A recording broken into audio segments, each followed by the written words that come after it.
Menarik Pak Yosep, selanjutnya kita akan coba lihat terlebih dahulu saham-saham pilihan apa saja yang Anda rekomendasikan, terutama untuk di pekan depan pemirsa di tengah tekanan terhadap indeks harga saham gabungan dan semoga bisa menjadi salah satu referensi untuk Anda. Dapat Anda saksikan juga di layar televisi Anda pemirsa, ada ICBP, kemudian juga ada Unilever, Sido, kemudian yang terakhir ada MDKA pemirsa buy on weakness untuk ICBP, Unilever buy, Sido buy dan MDKA juga direkomendasikan buy on weakness. Sementara support dan resistennya dapat Anda saksikan juga di layar televisi Anda. Ini cukup menarik, didominasi tampaknya saham-saham yang ada di sektor konsumer yang lebih dikenal dengan sektor defensif ini. Kita akan coba bahas bagaimana daya tahan dari sektor konsumer untuk menghadapi perdagangan di pekan depan, terutama di tengah pelemahan indeks harga saham gabungan. Baik, Pak Yosep, empat saham pilihan yang Anda rekomendasikan, konsumer tampaknya cukup mendominasi ini. Pak Yosep, mungkin langsung saja kita ke ICBP, karena tadi juga sempat Anda singgung pertimbangannya merekomendasikan saham-saham konsumer yang masuk ke defensif ini. ICBP, Pak Yosep.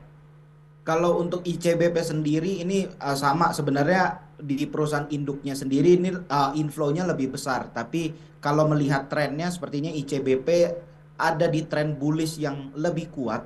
Jadi itu makanya saya merekomendasikan untuk ICBP sendiri. Yang pertama ya karena inflow-nya. Jadi kalau misalnya kita ngelihat rotasi sektoralnya ini sepertinya perbankan, infrastruktur itu mulai di profit taking sama investor asing dan mereka mulai ngumpulin saham-saham yang ada di sektor consumer. That's why ini menurut saya rotasi sektoral yang tidak biasa mereka lakukan di bulan yang biasanya uh, hampir semua saham itu naik, semua saham blue chipnya itu naik. Kayak gitu Mas David. Baik, ditutup di 10.150, melemah di 0,49%. Perdagangan pekan depan arahnya kemana Pak? Support dan resisten untuk ICBP. ICBP seperti yang di ini aja. Kalau ICBP sendiri supportnya itu di 9.800 dan target price-nya itu di 10.500. Baik, dari ICBP kita beralih ke konsumer lainnya. Unilever Ya. tampaknya ikut menjadi pilihan Anda. 4620 melemah di 0,86%. Support dan resisten untuk perdagangan di pekan depan untuk Unilever.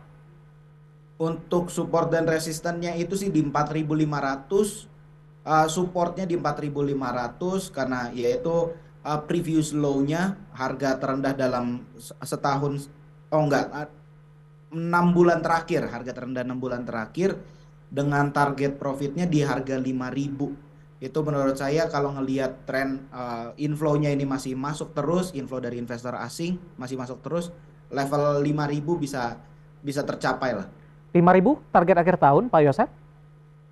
Kalau ya 5.000 target akhir tahun, ngelihat trennya seperti ini saya kayaknya nggak terlalu muluk-muluk untuk sampai 5.200, 5.000 sampai Baik, akhir tahun lah. oke, kita beralih ke saham pilihan yang ketiga. Sido tampaknya juga direkomendasikan. Hari ini juga mengalami, saya akan coba cek terlebih dahulu untuk Sido. Oke. Justru menguat di 0,66%, Ya. 765, meskipun tadi juga sempat tertekan ke 750, Pak. Ah, ah. Untuk Sido sendiri ini bukan saham yang didominasi transaksinya oleh investor asing. Ini akumulasinya bagus, ada pola akumulasi yang terbentuk yang cukup bagus, cukup kuat dan ini sepertinya mulai terjadi tren reversal lah, pembalikan tren. Dan menurut saya ini satu satu saham yang bagus lah untuk kita hold sampai akhir tahun dengan support di 720 dan target di 820. Terakhir singkat saja Pak Yosep, untuk MDKA ini cukup berbeda di luar Ya, dari sektor konsumer yang Anda rekomendasikan. ya, MDKA sama seperti pertemuan yang terakhir juga. Ini saham yang masih relatif bagus. Ini akumulasinya kuat dan harga sahamnya juga belum kemana-mana, belum terbang terlalu tinggi. Udah mulai naik tapi belum signifikan lah kenaikannya. Jadi inflow-nya bagus menurut saya, bisa di hold lah ini saham MDK sampai akhir tahun. Dengan support di 4.000, target price-nya itu di 4.900. Baik, penutupan hari ini di 4380, melemah di Ya, 0,90%, pas saham pilihan, dan lagi-lagi keputusan investasi tetap pada tangan para investor dan trader pasar modal Indonesia. Pak Yosef, kita masih punya satu segmen lagi, masih banyak siap. pertanyaan di WhatsApp interaktif kami, nanti kita akan coba ulas satu persatu, dan pemirsa kami akan segera kembali usai jeda berikut ini. Kita sudah sampai di segmen terakhir pemirsa dan terima kasih juga untuk Anda yang masih bergabung bersama dengan kami dan kita masih berbincang bersama dengan Bapak Yosep Kabetua yang merupakan Senior Analyst of Creative Trading System. Pak Yosep, kita lanjutkan kembali beberapa pertanyaan Oke. sudah masuk di WhatsApp interaktif kami. Yang pertama, saya akan coba sapa, ini pertanyaan dari Bapak Joni dari Jakarta ini. Menanyakan saham Antam Pak, sudah masuk di harga 19.50 support dan resistennya. Silakan Pak Yosep. Untuk Antam 1950 ini saham yang cukup menarik memang untuk di hold sampai setidaknya sampai akhir tahun ini. Ini supportnya mungkin ada support yang di 1800 lah. Ini supportnya mungkin kalau tembus ke level itu ya mungkin dipertimbangkan untuk out dan target price-nya itu di 2300. Ini target profit yang mungkin achievable lah kalau melihat trennya seperti Antam seperti sekarang. Baik, ambil posisi di 19.50. Mungkin cukup Ya. khawatir dengan koreksi yang terjadi hari ini di 19.35, melemah di 2,76%. Apakah ini masih termasuk koreksi yang cukup wajar, Pak Yosep? Oh, masih relatif wajar lah untuk Antam. Pertama mengingat bahwa ini saham yang akumulasinya cukup bagus. Ini juga sideways-nya juga sudah cukup lama. Jadi nggak perlu terlalu dikhawatirkan bahwa akan ada downtrend yang tiba-tiba kayak gitu. Jadi ini udah relatif stabil harganya dan mungkin cenderung akan mengalami pembalikan tren untuk Antam. Baik, dari Jakarta kita ke Bali, Pak Yosep, ada Gede yang sudah Ya. berpartisipasi di WhatsApp interaktif kami, kali ini dari Jasa Marga.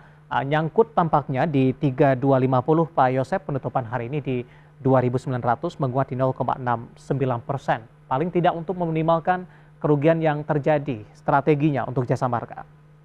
Untuk Jasa Marga sendiri mungkin akan ada rebound sedikit lah, mungkin akan ada rebound sedikit mengingat bahwa saham ini tertekan cukup dalam mulai dari akhir November ini. Mulai dari akhir November, kalau misalnya investor yang ada di dalam perusahaan ini mau jualan, cara ngejualannya nggak seperti ini. Kalau mereka mau untung kayak gitu pasti dibuat ada wave-nya lah kayak gitu. Dan kalau misalnya harganya terus ditekan nggak akan profit maksimal. Jadi ini mungkin akan ada rebound sebentar dan di momen rebound tersebut itu bisa dimanfaatkan untuk di cut loss bertahap lah seperti itu untuk Jasa Marga. Baik, ambil posisi cukup tinggi di 3250, sementara Ya. penutupan hari ini di 2.900 dan memang terutama dalam 2 bulan terakhir tekanan yang terjadi untuk Jasa Marga cukup tinggi karena di perdagangan November ini masih bergerak di atas 3.300-an. Kita Ya. beralih ke pertanyaan selanjutnya. Selamat sore, saya Fajrul mempertanyakan saham beli Pak. Beli. Dibandingkan Goto, sudah ambil saham beli di harga 460 ini. Analisis Anda Pak Yosep? Oke, untuk saham beli sendiri saya sebenarnya nggak terlalu khawatir bahwa saham ini akan ikut seperti Goto dan Buka. Kenapa? Karena saham, saham beli ini minim kepentingan. Satu-satunya konglomerasi yang ada di balik saham beli ini cuman keluarga Jarum kayak gitu. Jadi kalau misalnya harga sahamnya dibuat rontok sedemikian rupa, yang rugi ya cuman mereka kayak gitu. Jadi saya nggak terlalu khawatir kalau 460 menurut saya ini di hold aja. Menurut saya ini eh, akan ada tren bullish lah dalam dalam beberapa waktu ke depan untuk saham beli. Penutupan hari ini masih di 472, masih dalam Ya. posisi profit, melemah di 1,26%. Ada potensi balik ke 500 tidak, Pak Yosep, dalam waktu dekat? Untuk ke 500 sih mungkin akan terjadi ketika ISG mulai rebound lagi. Menurut saya ini akan ikut juga lah, akan ikut ke bawah sentimennya juga. Baik, selanjutnya saya akan coba sapa, tampaknya tidak menyebutkan nama, tapi sepertinya dari Bintaro ini Pak, menanyakan PTPP dari konstruksi, sudah ambil posisi di 800 Pak Yosep, support dan resistennya untuk PTPP, penutupan hari ini di 820, pelemahannya cukup dalam di 3,53%, seiring dengan pelemahan indeks harga saham gabungan.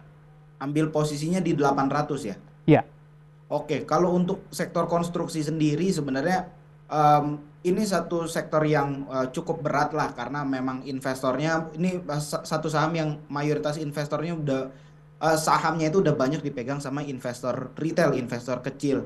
Jadi kalau misalnya saham ini mau digerakkan kembali untuk bergerak ke atas lagi ini mesti diakumulasi dulu dan mungkin nggak akan memakan waktu sebentar, itu akan mhm. cukup cukup lama. Jadi kalau untuk 800 kalau misalnya memang tenor investasinya cukup lama ya di hold aja kayak gitu. Dengan batas bawah ini mungkin agak sulit untuk ditentukan, ya di level 700 lah, itu satu level support.